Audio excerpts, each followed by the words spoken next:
안녕하세요. 저는 딸이 사랑하는 예비사위를 고발하고 파혼시킨 사람입니다. 제가 나이 52살까지 살아오면서 사기를 한번 당해본 적 없어요. 그래서 뉴스나 기사에 나오는 범죄 소식을 보면 가슴이 벌렁거리긴 해도 늘 남의 일이라고만 생각했죠. 제가 한참 청춘일 때도 무서운 사람들은 나쁜 마음을 먹고도 뻔뻔하게 잘못을 모르고 그랬는데 요즘 사람들도 예전 못지않게 식겁할 만한 짓 많이 하더라고요.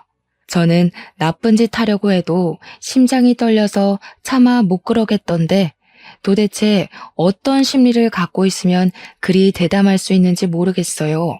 사람 아무나 사귀면 안 된다는 거 이번 기회에 확실히 느꼈습니다. 이게 글로 쓰는 거랑 직접 경험하는 것이 확연히 다를 거 알지만 그래도 이론상으로나마 다들 이런 젊은이 조심하라고 공표하고 싶어서 사연을 쓰게 되었어요. 내 주변에서도 일어날 수 있는 일이니 세상 물정에 관대하신 분들 제 이야기 꼭 한번 들어보시기 바랍니다. 저에겐 아주 똑부러지는 딸이 하나 있습니다. 그리고 작고 사랑스러운 아들까지도 제 품에 있죠. 딸이랑 그 밑에 아들은 나이 차이가 좀 있어서 딸이 직장을 다닐 때 아들은 겨우 중학생이었어요.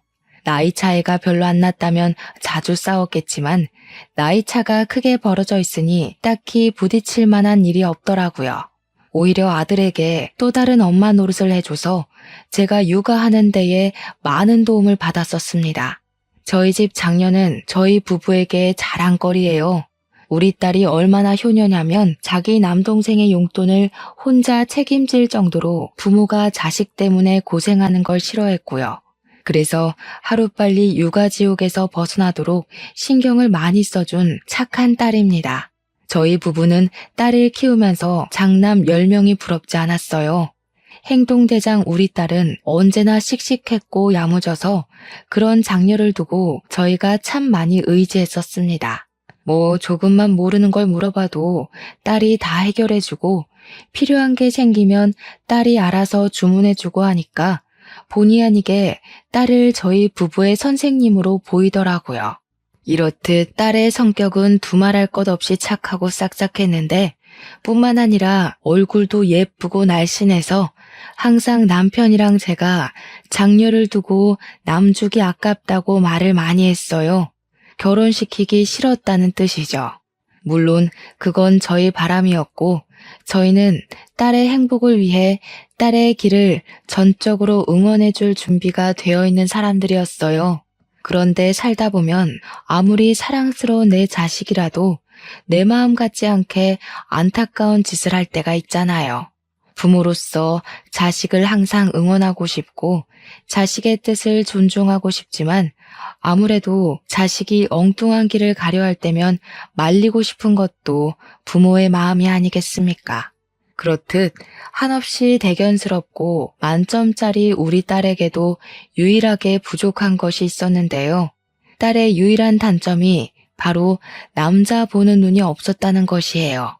이게 별거 아닌 것 같아 보이지만 제 개인적인 생각으로는 남자 하나 때문에 딸의 인생이 망할 수도 있고 우리 가족 전체가 무너질 수도 있는 중대함이라고 봐요. 충분히 연결되는 영역이라고 생각되지 않습니까? 딸이 남자 보는 눈 없다는 건 그동안 저희가 딸의 연애를 간섭했다는 뜻은 아닙니다. 당연히 딸이 남자가 생겼다고 저희한테 말해줘서 알게 되었고 그게 이 사연을 쓰게 된 이유예요. 제 딸은 원래 부모님을 너무 좋아해서 자취를 하지 않던 아이입니다. 그런 딸이 직장을 가고 남자친구가 생기면서 한두 번씩 외박을 하기 시작했어요.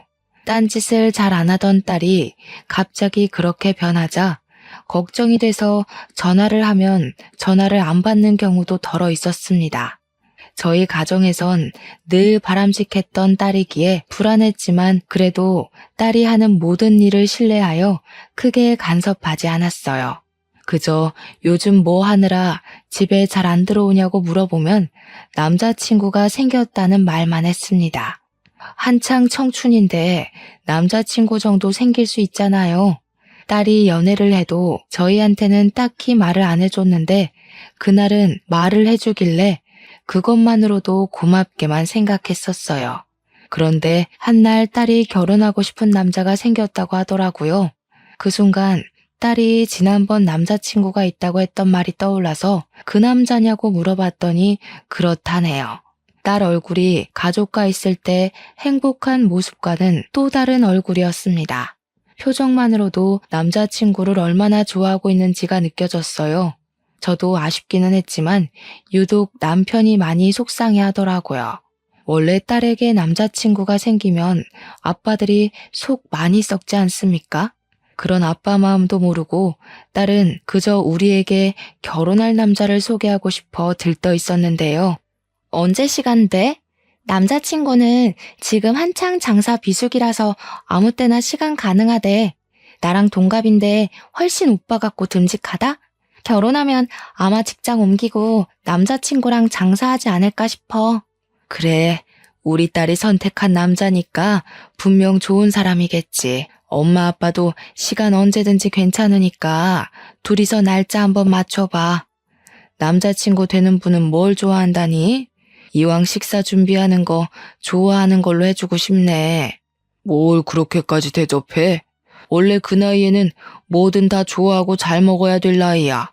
알레르기 있는 게 아닌 이상 편식하는 남자는 별로다. 내가 저 한우 주문해 놓을 테니까 당신은 밑반찬 몇 개만 준비해요. 남편이 순간 딸의 남자친구를 대놓고 탐탁지 않아 하는 티를 내는 걸까봐 걱정했는데 한우를 준비한다는 말에 저도 마음이 놓였고 무엇보다 딸이 신이 나서 아빠 최고 하면서 부둥켜 안고 난리가 났어요. 씁쓸해 보이던 남편은 그래도 딸이라고 보내야 하는 순간까지 사랑만 주고 싶었나 봅니다. 저랑 남편은 그렇게 아쉬운 마음을 달래면서 애써 딸의 사랑을 축하해줬어요. 아, 물론 남편이 그날 새벽에 화장실에서 우는 것 같긴 했지만 말이에요. 저희 부부는 별로 예비 사위와의 만남이 기대되진 않았습니다. 그래서 예비 사위를 만나는 날도 별로 기다리지 않았어요. 하지만 이미 잡아놓은 날은 성큼성큼 빠르게도 다가왔고 저희는 또 한 번 속상함을 달랬죠. 딸이 예비 사위라고 데려온 총각은 겉모습이 참 번지르르한 사람이었습니다. 어느 집에서 큰 자식인지 우리 딸 못지않게 때깔이 고왔고 우리 딸이랑 아주 잘 어울리는 한 쌍처럼 보였어요. 그래도 당연히 우리 딸이 아까웠지만 일단 예비사위 첫인상만 봤을 땐 안심이 되었습니다. 이왕 결혼하는 거 상대가 외적으로도 깔끔한 사람이면 좋잖아요. 그런데 예비사위와 본격적으로 대화를 하다 보니 수려한 외모만이 장점은 아니더라고요. 젊은 총각이 말은 또 얼마나 재미나게 하는지 저녁상 앞에서 제가 얼마나 웃었는지 몰라요.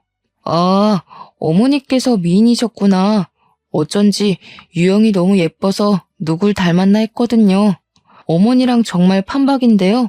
어머니는 나이 안 먹으세요? 어쩜 피부도 30대 같으실까? 입에 바른 아부라는 걸 알지만 그래도 기분 좋은 립 서비스를 얼마나 잘하는지 같이 식사하는 내내 그 분위기에서 웃음이 떠나질 않았어요. 그 상황에 저희가 술까지 깃들였다 보니까 분위기는 무르익지 않을 수가 없었습니다. 예비사위는 식사 자리에서 내내 딸보다 제게 더 충성을 다하는 모습을 보였어요. 장인 장모한테 점수를 따고 싶어하는 예비사위의 노력이 보이는데 얼마나 하는 짓이 예뻤는지 모릅니다. 예비사위의 그런 애교가 귀여워서 한눈 팔고 있느라 제가 차마 신경 못 썼던 사람이 있었는데요. 제 옆에 있던 남편을 뒤늦게 돌아봤는데 남편 표정이 좀 안 좋더라고요. 차마 몰랐습니다. 그 뒤부터는 제가 남편을 신경 쓰느라 그 자리를 잘 즐기지 못했어요. 남편 식사 챙겨주고 말 한마디 덧붙여주고 하느라 분위기는 점점 식어갔습니다. 시간도 늦었고 그만 일어나는 게 좋을 것 같아서 자리를 정리했는데요. 그때 예비사위가 취해서 더 거침없는 건지 모르겠지만 남편과 저를 한 번씩 안아주고 돌아서더라고요. 그러면서 마지막으로 하는 말이 꼭 우리 딸이랑 결혼하고 싶다고 장인 장모 같은 분을 부모로 모시면서 이 집 식구가 되고 싶다고 했습니다. 저는 그 마음이 좀 귀여워 보였는데 남편은 아닌 것 같더라고요. 예비사위랑 배웅하러 딸이 같이 나가자마자 남편이 뒤도 안 돌아보고 방에 가버리는 거 있죠. 저는 얼른 남편 뒤를 따라가 남편한테 슬쩍 예비사위가 마음에 안 드냐고 물어봤습니다. 그러자 침대에 앉아서 한숨만 쉬고 있던 남편이 좀 뜻밖의 얘기를 해주더라고요. 그 녀석 대체 뭐야? 어른 앞에서 너무 경우 없는 거 아니야? 당신은 못 느꼈어? 아무리 그래도 장모 되는 사람이라도 그렇지 함부로 당신 손을 덥석덥석 잡고 말이야. 그건 그냥 사람이 워낙 넉살이 좋아서 그런 것 같던데? 그 친구가 당신 손도 잘 만지더구먼. 그렇게 마음에 안 들었어? 당신은 모르지. 남자는 남자가 알아. 미인이라고 칭찬하는 것도 한두 번이지. 무슨 밥상머리 앞에서 장모 될 사람한테 말끝마다 진짜 예쁘다 곱다 이 소리야. 배때기에 기름칠하더니 눈에 뵈는 게 없나. 순간 남편의 툴툴거림이 질투처럼 느껴져서 저도 모르게 질투하냐고 물어봤어요. 질문은 제가 했는데 제가 물어도 좀 웃기다는 생각이 들더라고요. 몇십 년이나 같이 한 이불 덮고 살았는데 연애 때나 하던 질문을 묻게 될 줄은 몰랐거든요. 어쨌든 제 말에 남편도 얼굴이 벌개지면서 그런 거 아니라고 그냥 자기는 예비사위 인상이 계속 별로였다고만 변명했습니다. 그날 남편 반응이 너무 웃겨서 배꼽 잡느라 예비사위의 특이점에 대해선 더 이상 생각을 해보지 못했어요. 다 늙은 나이에 남편과 이런 대화도 할 수 있어서 너무 신선했고 오히려 그런 건더기를 준 예비사위가 다시 한번 더 기특하기만 했습니다. 그리고 다음날 예비사위가 딸이랑 또 우리 집에 놀러 왔을 때였어요. 근데 지난날에 남편이 예비사위 태도로 한 소리해서 그런지 그날 저도 모르게 예비사위 태도에 신경이 쏠리더라고요. 예비사위는 처음에 살갑게 행동했던 것처럼 그날도 음식하는 제 옆을 맴돌면서 이것저것 도와주려고 했는데요. 가만 보니까 남편 말대로 진짜 저를 아무렇지 않게 만지더라고요. 칼질하고 있는데 갑자기 옆에서 제 손 얘기로 물꼬를 트더니 순식간에 제 손을 잡아가며 또 칭찬을 해줬습니다. 볼 때마다 너무 신기해요, 장모님. 진짜 손만 보면 아가씨인 줄 알겠어요. 장모님만의 젊은 비결이 따로 있는 거예요? 유영이도 유독 나이에 비해 동안이잖아요. 남편 말만 아니었으면 이런 장난도 그저 예비 사위의 유쾌한 농담으로 넘겼을 텐데 희한하게 그날은 첫 대면과 기분이 달랐습니다. 남편 경고가 컸던 것 같아요. 예비사위가 별다른 짓을 한 것도 아닌데 그냥 찜찜하게 다가오더라고요. 저는 아닌 척 예비사위의 손길을 슬쩍 빼면서 옷에 음식물 튄다고 가서 다른 일 좀 도와달라며 예비사위를 거실로 보내버렸습니다. 근데 생각할수록 이게 맞는 건가 싶더라고요. 그냥 내 딸의 배우자 될 사람이고 우리에겐 예비사위인데 제가 이런 불순한 방향으로 엄한 사람을 경계하는 게 좀 이상하다는 생각이 들었어요. 예비사위가 제게 찝적대는 것 같다는 남편의 말이 사실도 아니고 어른이 돼서 괜히 쓸데없는 오해 때문에 우리 식구 될 사람을 대면대면하는 건 좀 아니라 생각이 들었다는 겁니다. 게다가 우리 딸이 데려온 사람인데 우리 애가 어디 개념 없는 남자를 몰고 왔겠습니까? 이러다 괜히 생사람만 잡는 것 같아서 저는 금세 생각을 고쳐먹었어요. 그러니 예비사위의 친밀감이 또 그냥 별것 아닌 애교로만 보이더라고요. 물론 남편은 여전히 예비사위에게 크게 마음을 안 줬습니다. 그래서 예비사위도 장인어른을 좀 어려워하는 것 같았고 가까이 잘 못 가더라고요. 젊은 총각이 그저 자기가 결혼하고자 하는 여자의 부모에게 점수 좀 따려고 노력하는 것 같은데 그 마음이 너무 고맙고 기특하지 않습니까? 그래서 제가 남편을 몇 번 설득하며 우리 식구 될 아인데 너무 무섭게 대하지 말라고 했는데도 남편은 그저 콧방귀만 뀌었습니다. 그럴수록 무한할 예비 사위를 위해 제가 더 챙기는 수밖에 없었어요. 그렇다 보니 예비 사위와 자연스레 더 친해지더라고요.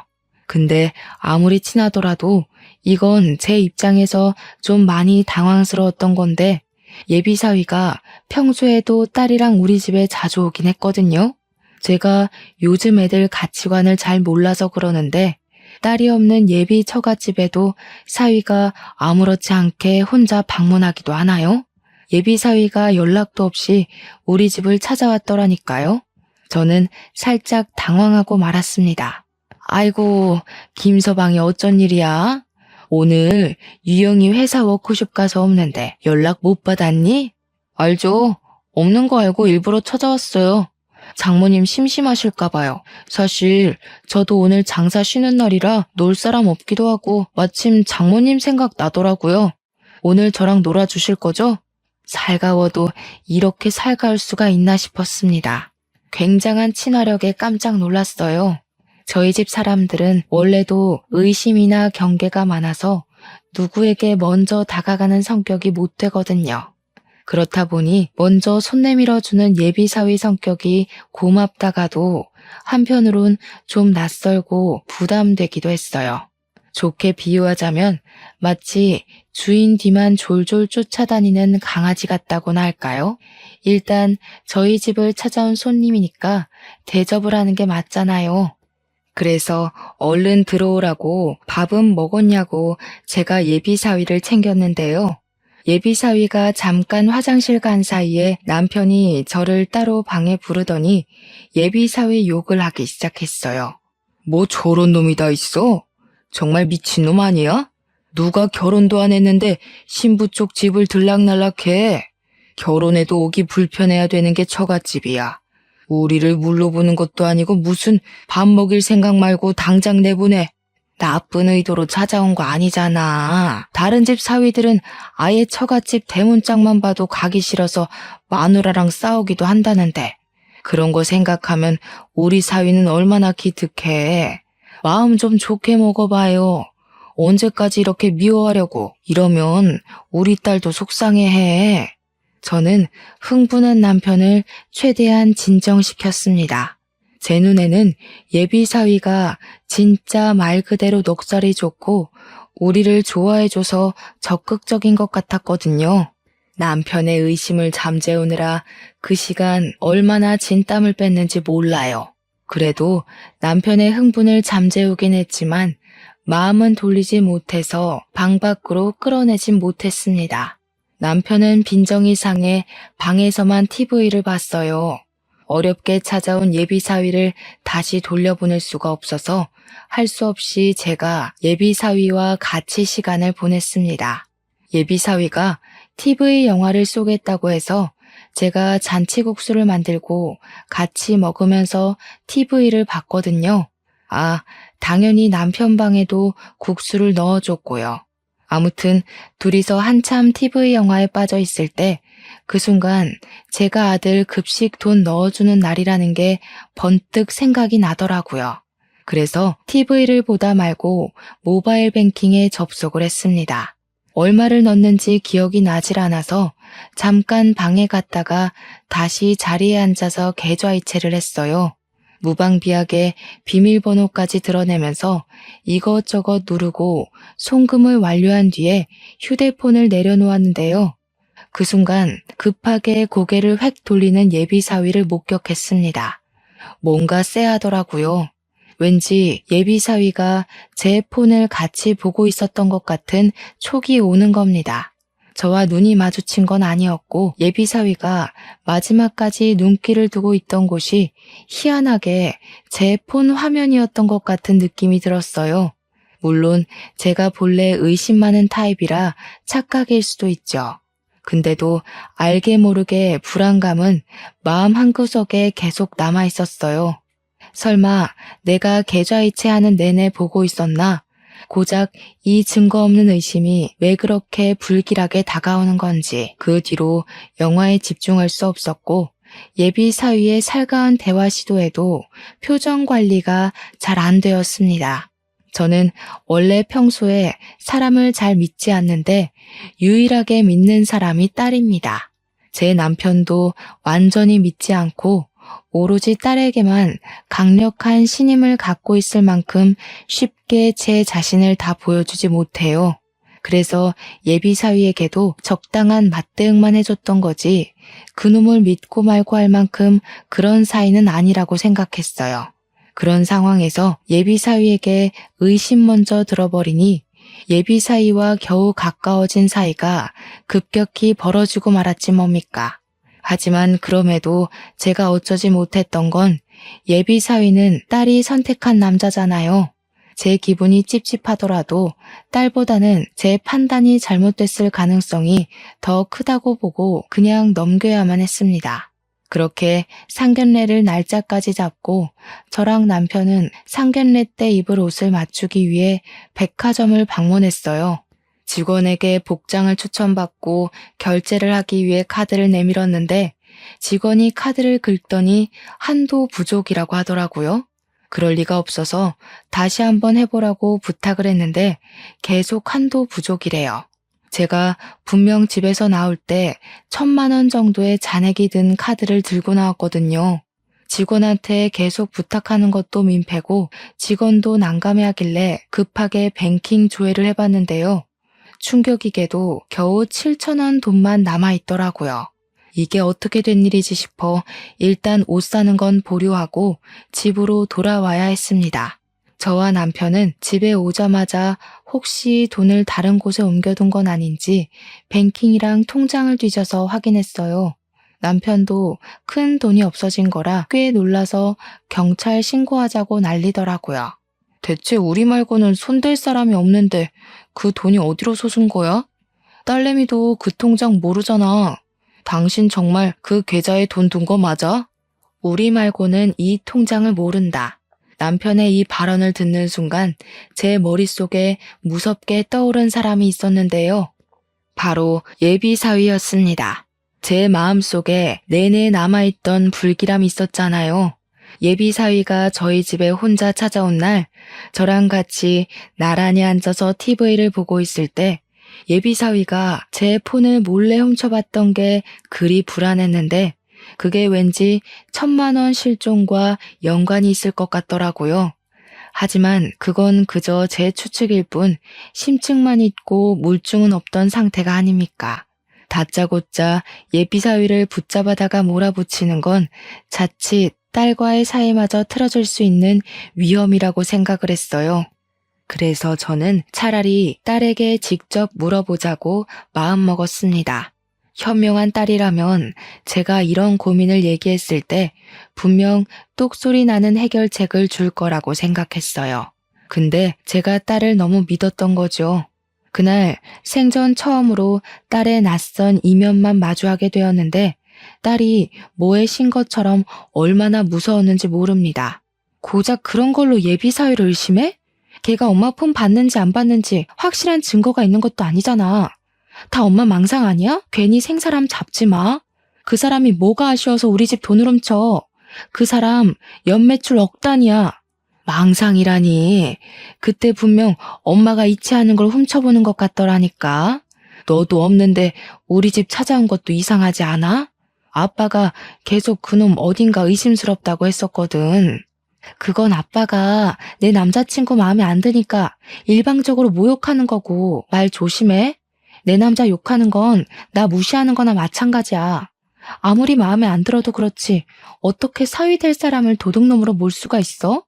사람 보는 눈도 없으면서 자꾸 이러면 나 몰래 결혼할 거야. 전적으로 예비 사위 편을 들면서 저한테 대드는 딸의 모습을 보는데 너무 충격적이더라고요. 우리 딸은 사춘기 때도 부모님께 효도하던 착한 아이였거든요.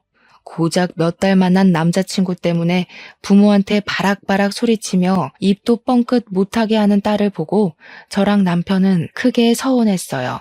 어떻게 부모가 1,000만 원이 털렸다는데도 자기 남자만 신경 쓸 수 있는 걸까요? 딸한테 이런 표현을 쓸 줄은 몰랐는데 그 순간 서운함을 넘어 정까지 떨어질 뻔했습니다. 그 뒤론 딸에게 감히 예비 사위에 대해 언급하지 못했어요. 그냥 제가 직접 사위를 시험해보는 게 낫겠다고 생각을 했습니다. 그리고 그 다음날 어김없이 우리 집을 찾아온 사위한테 저는 일부러 1,000만 원 도둑 맞은 걸 고스란히 알려주었어요. 이 일을 어쩌면 좋으니? 이렇게 큰 돈을 도난당했을 땐 어떻게 해야 되는 거야? 자네는 사장하는 사람이라 젊고 똑똑하니까 이런 일에 대해 잘 알지 않아? 자네가 경찰에 좀 신고해주라. 나는 손이 떨려서 도무지 뭐라고 말도 잘 못할 것 같아서. 네, 장모님, 일단 신고하는 게 좋겠어요. 어떡해요. 진짜 놀라셨겠어요. 우선 저한테 맡겨주세요. 제가 알아서 신고 접수할게요. 저는 예비 사위한테 신고를 부탁하면서 일부러 표정을 살피려고 했습니다. 직접 신고를 부탁했던 것도 일종의 미끼였어요. 예비 사위가 훔친 게 맞다면 당연히 경찰에 신고를 안 할 거라고 생각했거든요.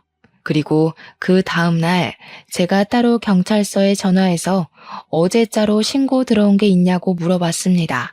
피해액이 1,000만 원인 절도 사건이라고 했는데 경찰이 그런 신고 들어온 거 없다고 하더라고요. 이건 빼도 박도 못하는 증거이다 싶어서 저는 이 통화 내용을 퇴근하고 온 딸에게 들려줬어요. 딸이 처음에는 제가 또 예비 사위를 의심하는 것 같자 성질을 내려고 했습니다. 그런데 제가 들려주는 통화 녹음을 다 듣더니 살짝 당황한 얼굴이더라고요. 이것 봐라. 내가 분명 그놈한테 신고해달라고 했고 그놈도 신고했다고 했잖아. 너도 그 자리에서 들었으니 알 거 아니야. 근데 왜 신고 접수가 안 됐냐고. 이래도 김서방이 안 수상해? 오해한 거겠지. 경찰들이 신고를 한두 건 받는 것도 아닌데 경찰 실수로 누락됐을 수도 있는 거잖아. 그냥 내가 다시 신고할게. 만약 남자친구 짓 아니면 엄마 아빠 가만 안 둬? 나 집 나갈 거야?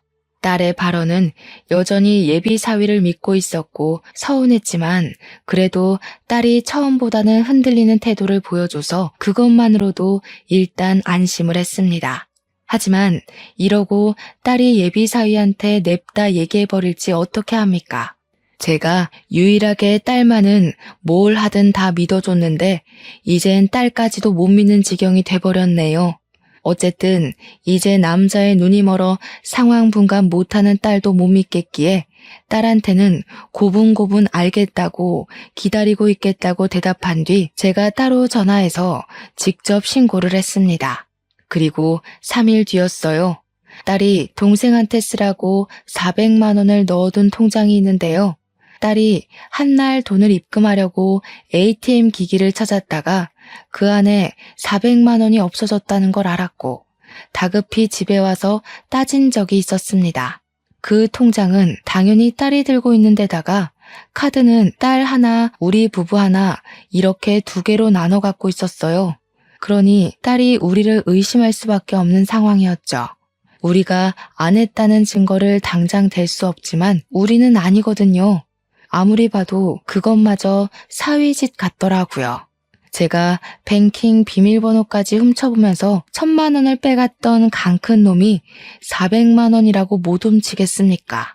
그래서 제가 딸한테 또 한 번 사위짓이 아니냐고 의심을 해봤어요. 딸이랑 관계가 완전히 틀어질지도 모른다는 각오까지 해야 했지만 설령 그렇게 된다고 하더라도 딸이 그 수상쩍은 예비 사위와의 결혼을 포기하길 바랬습니다. 그런데 의외로 이번엔 딸의 반응이 좀 다르더라고요. 제 말에 기분 나빠하기는커녕 뭔가 생각을 하는 듯 잠자코 머리만 굴리고 있었습니다. 그러다 딸이 하는 소리가 안 그래도 그 통장의 존재를 사위가 알고 있다고 하더라고요. 그리곤 지갑에 카드를 찾아봐야겠다며 잠깐 자리를 떴는데 지갑 확인한 딸이 카드 위치가 달라져 있는 걸 확인했고 그제야 딸도 사위를 의심하기 시작했습니다. 딸은 확실히 하기 위해서 하루 뒤 예비 사위 차의 블랙박스에 있던 칩을 몰래 들고 와 확인까지 했어요. 저희 식구가 같이 블랙박스를 확인했는데 사위가 뜬금없이 잘 가지도 않는 편의점을 들린 정황이 발견되었습니다. 저랑 남편은 그걸 보고도 아무런 포착을 하지 못했으나 사위를 잘 아는 딸의 입장은 달랐어요. 딸이 놀라면서 말을 하길 사위는 평소 담배도 피우지 않아서 편의점 같은 데를 잘 안 간다고 하더라고요. 딸의 말을 들으니 확실히 예비 사위의 동선이 이상하긴 했습니다. 딸은 단순히 예비 사위의 편의점 방문만으로 의심을 끝내지 않고 돈이 빠져나간 일자와 편의점 간 일자를 비교를 하여 비슷한 시간에 일이 일어났다는 것까지 알아냈어요. 이것이 진짜 반박 못할 증거였습니다. 큰 돈을 잃어버린 거라 못 찾으면 어쩌나 했는데 범인을 우리가 알고 있으니 신고만 하면 될 일이었어요. 저랑 남편은 크게 안심하면서 딸한테 고생했다고 알아봐줘서 고맙단 말을 잊지 않았습니다. 그러니 딸이 묵묵하게 고개만 숙이고 있고 저희 말에 답을 못하더라고요. 혹시 예비 사위의 실체에 충격이 심한 건가 걱정이 되어서 딸 앞으로 몸을 낮췄더니 딸 눈시울이 울긋불긋한 게 보였습니다. 왜 그래, 딸? 엄마 아빠가 너무 다그쳐서 그래? 엄마 아빠도 웬만하면 딸이 사랑하는 남자 보듬으려고 했어. 근데 도무지 내 귀한 딸을 그런 찝찝한 놈한테 보내면 안 될 것 같더라고. 그런 게 아니야. 미안해. 엄마 아빠가 괜한 소리 하는 거 아니었을 텐데 내가 남자 하나에 미쳐서 정신을 못 차렸어. 못 믿어줘서 미안해. 내가 잘못한 거니까 내가 그 자식 해결할게. 피해줘서 진짜 미안해. 딸은 충격이 컸는지 눈물까지 보였습니다. 그 속상한 마음을 알 것 같아서 저랑 남편이 딸을 많이 위로해줬어요. 저희도 딸에게 실망하긴 했지만 그래도 우리 자식이잖아요. 이렇게 사죄하며 오는 건 저희가 원했던 게 아니었습니다. 딸은 드디어 예비 사위와 갈라서야겠다는 마음을 단단히 먹었는데요. 자기는 예비 사위를 끝까지 믿어주었는데 그만큼 뒤통수도 크게 맞은 느낌인가 보더라고요. 많이 화가 나서는 그냥 이대로 경찰에 신고하고 싶진 않아 했습니다. 딸이 무슨 큰 사고라도 칠까봐 남편은 웬만하면 설득해서 법의 심판을 받게 하자고 했는데 저는 딸의 입장을 존중해주고 싶었어요. 그래서 딸에게 뭘 하든 네가 다치지 않는 선에서 코를 납작하게 눌러주라며 응원했습니다. 그 뒤로 딸이 예비 사위를 데리고 집에 올 때마다 돈 얘기를 자꾸 했어요. 예비 사위가 충분히 숨막힌다고 느낄 수 있을 정도로 집요하게 도난당한 돈에 대해서 토론하는 시간을 만들었습니다. 우리 집 식구들이 몇 번 그렇게 찔러봤기 때문인지 사위가 어느 순간 눈치가 보였는지 갑자기 저희 집 오는 발길을 끊더군요. 저희는 1,400만 원을 훔쳐간 사위놈을 어떻게 처단할까만 머리 맞대고 고민을 했어요. 그래서 딸이 생각한 방법이 있는데 좀 추접스럽습니다. 우리도 우리지만 특히나 딸이 사위를 용서 못하겠다고 최대한 추접스럽게 벌을 주고 싶다 그랬거든요. 우습게도 때마침 TV에 변비약이 방영되고 있었는데요. 그 순간 딸이 설사하기 좋겠다고 소리치더라고요. 우리 딸이 남자 보는 눈만 없었지 참 똑똑한 아이기 때문에 저랑 남편은 다시 딸을 믿었고 딸이 시키는 대로 따랐습니다. 그리고 우리는 예비 사위를 다시 집으로 불러들여야 됐어요. 아들 생일이라 뻥치고 식사 자리에 가장해 예비 사위를 초대하게 되었죠. 아직 우리 딸이랑 결혼 생각이 있는 건지 예비 사위가 우리 집 행사에 참석은 하더라고요. 남의 집 돈 훔쳐가 놓고 여전히 결혼할 마음을 갖고 있다는 게 진짜 뻔뻔스럽지 않습니까? 저는 딸이 시킨 대로 예비 사위 미역국에만 설사약을 잔뜩 탔어요. 사위는 초반에 들어오면서 쭈뼛거리며 우리 눈치를 보는 것 같더니 우리가 별일 없이 살갑게 대해주자 완전 경계를 놓더라고요. 그때 되니까 친화력 좋은 예비사위가 사실은 세상 멍청한 놈이라는 것이 얼마나 잘 보였는지 모릅니다. 예비사위는 다시 우리 식구 사이에서 대화를 주도하며 혼자 신나서 맛있다고 밥을 퍼먹었어요. 우리 아들한테도 생일 선물이라고 돈을 챙겨주더군요. 저 돈도 사실은 우리 돈일지 아닐지 모르는 거 아닙니까? 생각해보니 우리 돈이라고 봐야겠네요.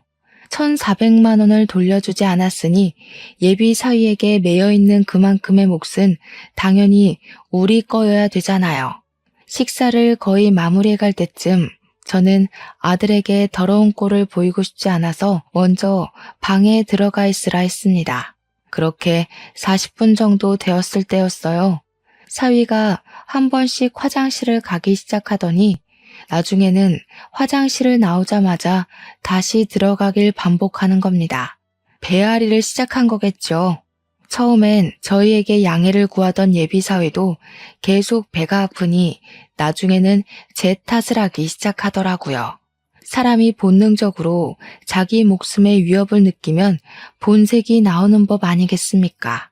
장모님, 저한테 무슨 짓 한 거죠? 그런 게 아니면 왜 나만 이러는 건데요? 다 멀쩡한데 나만 이 난리인 게 아무래도 이상하잖아. 제 음식에 뭘 탄 거예요? 어머머, 얘 말하는 것 좀 봐라. 내가 뭘 했다는 증거도 없으면서 그리 무섭게 몰아세우는 거니? 이렇게 예의 없는 사람이었어? 음식에 장난질하는 사람한테 무슨 예의를 지킵니까? 무슨 짓 했는지 당장 말해요. 사람한테 해코지했다고 신고하기 전에. 신고 얘기가 나오자 저는 오히려 어처구니가 없어서 웃음이 나왔습니다. 누가 누굴 신고한다는 건지 우습더라고요.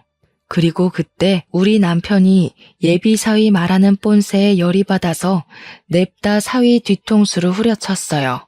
감히 장모가 사랑으로 준 밥을 의심해 남의 집에서 똥이나 쳤싸면서 말이 많네. 먹고 싸게 놀게 해줬더니 우리가 네 밥으로 보여? 어디 건방지게 시도 때도 없이 기어올라? 예비 사위는 무슨 말을 하려고 하면 다시 화장실로 뛰어 들어가야 했습니다. 그날 저희에게 더 따지고 싶어 하는 것 같았는데 상태가 영 말이 아니었던지라 결국 기력 다 빠진 상태로 집을 기어나갔어요. 그날은 그렇게 돌아간 듯 했지만 아무래도 많이 화가 났던 건지 예비 사위가 다음날 다시 우리 집을 찾아왔는데요. 아무래도 고의 같거든요. 솔직하게 말해보세요. 장모님 짓 맞죠? 대체 왜요? 제가 뭘 했다고 개념 없게 그런 장난질을 해요. 그래, 나다. 개념 없는 거 잘 느껴졌니? 네가 먼저 개념 없게 남의 돈 훔쳐갔길래 나도 한번 해봤다. 개념 없는 놈한테는 개념 없게 맞장구 쳐줘야 된다더라, 우리 딸이. 뭔 개소리야. 내가 뭘 훔쳐요? 증거 있어요? 장인 장모한테 점수 좀 따려고 했던 사람을 이런 식으로 매도해도 되는 거예요? 증거 있든 말든 중요하니? 이미 네가 어제 나를 파렴치한 가해자 취급하지 않았어? 그런 장모가 앞으로 뭘 더 할 줄 알고 겁도 없이 장가를 오겠대? 네가 1,400만 원 훔쳐간 거 맞잖아. 그렇게 원하는 증거도 다 갖고 있는데 계속 발뺌하지 마라. 네 처지만 더 불쌍해질 뿐이야. 알아보니까 억대 자산가도 아니더구먼. 이건 딸한테 들은 새 소식이었는데 딸이 예비 사위한테 뒤통수 맞고 예비 사위의 실체가 자기가 아는 것과 얼마나 다른지 뒷조사를 좀 했더라고요. 그렇게 발견한 사실이 장사 매출 연 억대라는 게 거짓이라는 거였어요. 장사치는 맞지만 실상은 팔이 날리는 꼴이었고 적자가 나서 폐업 위기를 맞고 있는 상태였다는 겁니다. 딸이 모를 수밖에 없었던 건 예비 사위가 자기 친구한테 부탁해서 잘 나가는 친구 매장을 마치 자기 것인 것처럼 연기를 했다네요. 알아낼수록 얼마나 기가 찬 놈이던지. 하긴 그렇게 뻔뻔한 짓을 한 놈이니까 증거가 있다는데도 이렇게 얼굴색 하나 안 변하고 범행을 발뺌하는 거겠죠. 어디서 자꾸 구라를 치는지 모르겠네. 증거가 있다고요? 증거가 있을 리 없죠. 나는 범인이 아니니까. 대체 나한테 왜 이래요? 내가 그동안 알랑방귀 끼면서 구토 나올 것 같은 칭찬도 해줬잖아요. 쭈글쭈글한 아줌마한테 아가씨 같다고 칭찬하는 게 어디 쉬운 줄 알아요? 어쩜 이렇게 통했을까. 우리도 너 겉만 번지르르하고 주둥아리 너무 싸게 놀려서 우리 딸 짝으로 턱없이 부족하다고 생각했거든. 그냥 꼬리 잘 흔드는 똥개 같더라고. 근데 그걸 자기가 사위 노릇 잘한다고 착각하는 게 얼마나 웃기던지. 저도 이렇게 막말하는 게 힘든 사람이었지만 예비 사위처럼 하찮은 사기꾼한테 더 하찮게 보이고 싶지 않아서 최대한 예비 사위를 개무시해줬습니다. 그리곤 어쨌든 네가 1,400만 원 가져가는 바람에 돈 없어져서 결혼 못하게 됐다며 파혼을 선언했고, 앞으로 우리 집도 대문도 돌아보지 말라고 부정 탄다고 쐐기를 박아줬어요. 그러자 예비 사위가 제 말을 비웃으면서 웃기는 소리 말라고 1,400만 원 없어도 이 집 잘 사는 거 다 알고 있다고 떵떵거리대요. 유영이랑 재산 다 깠거든요. 엄청 애지중지하는 딸이라면서요. 그럼 장인어른 장모님 둘이서 이 집 팔아서라도 결혼식 해줘야죠. 솔직히 두 분은 살 만큼 살았잖아요. 남은 생인 딸이 더 잘 살도록 어떻게든 퍼부어주려고 해야지. 그딴 배짱도 없는 부모면서 딸 아낀다고 말할 수 있어요? 예비 사위는 갈수록 더 미친 망언을 내뱉기 시작했습니다. 그러자 방에 숨어서 우리 대화만 듣고 있던 남편이 분노를 못 참고 뛰쳐나왔어요. 혹시라도 남편이 예비 사위에게 손찌검하면 예비 사위가 괜히 신고하는 만에 난동 부릴 것 같아서 제가 남편더러 방에 숨어 있으라고 했거든요. 뛰쳐나온 남편은 역시나 바로 예비 사위의 멱살을 잡았습니다. 금방이라도 한 대 칠 것처럼 눈을 부릅떴지만 제 말을 기억하고 있는 건지 함부로 예비 사위에게 손을 대진 않았어요. 이 정신 나간 놈이 듣자 하니까 갈수록 정신 나간 소리만 해대네. 재산을 다 깠다는 놈이 네 주머니에 똥파리 날리는 건 왜 말 안 했냐? 거지 새끼라서 우리 집 와가지고 밥 처먹고 실실거렸나 본데 그걸 우리가 몰라서 내버려둔 줄 알아? 젊은데도 고작 깡통밖에 안 되는 네가 불쌍해서 내버려둔 거야. 아씨, 말 심하게 하시네. 누가 깡통이라는 거예요? 그러는 장인어른이야말로 깡통 아닙니까? 멍청하게 두 눈 뜨고 1,400만 원 뺏겼잖아요. 자기 주머니 간수도 못하면서 어디서 가짜는 꼰대질이야? 남편은 결국 참지 못하고 예비 사위를 주먹으로 내리쳤습니다. 남편이 제 말을 지키지 않았지만 저도 그 순간 예비 사위의 만행을 더 이상 못 참아주겠더라고요. 주먹 한 대 맞고 얼얼하게 서 있는 예비 사위의 발등을 콱 밟아버렸습니다. 그러자 예비 사위가 비명을 지르면서 구부러지더라고요. 쓰러진 예비 사위를 남편이 다시 붙잡고는 결정적인 발언을 했는데 예비 사위가 우리들 공격에 머리 끝까지 열받았는지 마찬가지로 결정적인 멘트를 날려주는 겁니다. 네가 지금 똑똑해서 1,400만 원 잘 훔쳐냈다는 거냐? 고작 남의 돈 훔쳐서 입에 풀칠하는 새끼면서 뭘 그렇게 있는 척 똑똑한 척이야? 비렁뱅이다 보니 눈앞에 있는 돈이 담이 났나 본데 내 딸한테 돈 보고 접근했지? 돈에 미쳐서 지 앞날에 뭐가 기다리는 줄도 모르는 멍청한 놈. 그래봤자 네 남은 인생은 깜빵이야. 뭐요? 설마 나를 경찰에 신고한 거예요? 저 자식처럼 생각해준다면서요. 어른이 돼가지고 왜 거짓말을 해요? 아니, 돈도 많은 사람이 그 1,400만 원 좀 없으면 어때서요? 사위 사정이 어려우면 좀 지원해줄 수도 있는 거 아닙니까? 어차피 우리 결혼하면 줄 돈이라면서요. 그걸 미리 빼간 건데 뭐가 잘못된 건데요? 흥분한 사위는 남편이 미끼를 던진 줄도 모르고 스스로 자백을 해버렸습니다. 예비 사위가 명확하게 자백까지 해줄 줄은 몰랐는데 잘 됐다 싶더라고요. 그 순간 타이밍 좋게 경찰이 우리 집을 방문했습니다. 예비 사위가 갑자기 우리 집에 들이닥쳤을 때 제가 딸한테 연락을 넣었고 딸이 우리 집에 범인이 찾아왔다고 체포해달라 직접 경찰을 불렀죠. 경찰이 예비 사위를 붙잡자 사위가 발악하면서 경찰들한테까지 막말을 퍼붓기 시작했는데요. 그러면서 자기 결백하다고 턱도 없는 해명을 또 해대더라고요. 그래서 제가 경찰한테 예비 사위가 자백한 녹화본을 보여주며 이 도둑놈 새끼가 1,400만 원 범인이라고 잡아가서 콩밥 좀 먹여주라 했어요. 그때 딸도 블랙박스 칩과 편의점 ATM기 시간을 비교해보면 더 정확한 증거가 될 거라고 제출하기도 했습니다. 빼도 박도 못할 증거가 속출하자 그제야 사위는 저희들 앞에 무릎을 꿇었어요. 한 번의 실수였다. 다시는 그런 일 없을 거다 하면서 가짜는 변명하길래 하마터면 우리 집에 원흉이 될 뻔했던 놈의 말 따위는 더 이상 듣기 싫어 앞에 있던 찬물을 그놈 얼굴에 확 끼얹어 버렸어요. 예비사위는 쫄딱 젖은 생쥐꼴을 한 채 경찰들에게 연행을 당했죠. 다행히 저희 돈은 다시 돌려받을 수 있었습니다. 그놈 입에 들어간 저희 집 쌀은 좀 아깝지만 비렁뱅이한테 봉사했다고 생각하려고요.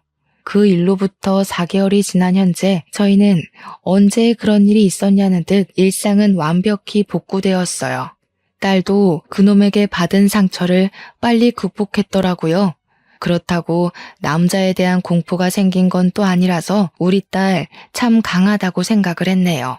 앞으로 어떤 사위가 또 우리 딸의 곁을 찾아올지 모르겠지만 제발 다음 타자 사위는 정상적인 총각이길 바랄 뿐입니다. 자녀 있는 분들 어떤 기준으로 사위나 며느리를 눈여겨보시는지 궁금하네요. 시간 나시면 조언 한마디씩 해주고 가셔요. 민망한 사연일지라도 참 길고 속상했었습니다. 눈살 찌푸리면서도 끝까지 읽어주셨을 청취자분들께 감사드려요.